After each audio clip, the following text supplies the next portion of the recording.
that 1,400 potential children in Australia alone. That's very remarkable story to share. It's a great story.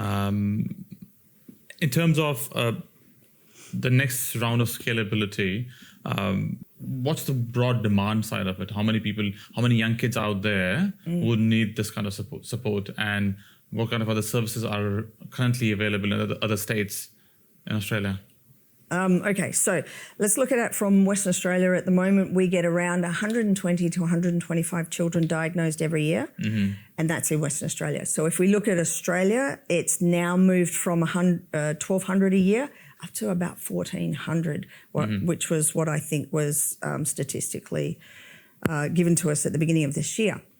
Now, if you compound that out with, let's say, 10 years, we work with kids from kindy up to year 12, but if you say 10 years of school, that 1,400 potential children in Australia alone could use our services, and we've got 200 children now. That scale is going to go off the charts. Now, I'm not saying that every child needs our services or seeks out extra help, but so far the numbers are showing that most children that go through cancer are actually needing some kind of extra support. Now, we've been working with the state government to try and get some extra funding from them so that we can really reach so many of our kids.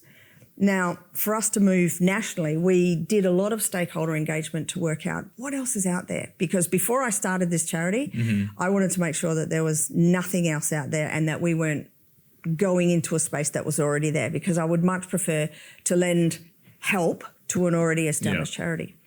Not surprisingly, there was absolutely nothing out there. Now, there are two spaces, and where we got our name, Back on Track Foundation, is there's a service a little bit similar like the Perth Children's Hospital that has the Sen Medical School that operates while a child is in hospital.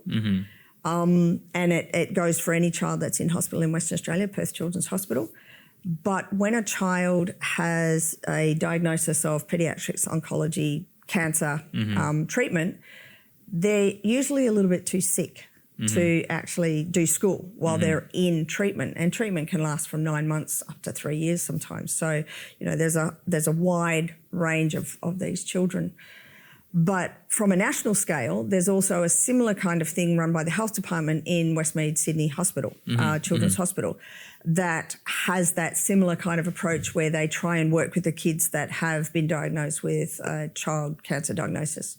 And they are also limited by, once that child leaves hospital, they don't go out and continue that treatment or that extra support. There's nothing in Victoria, there's nothing in Queensland, nothing in South Australia, and nothing in Tasmania or Northern Territory.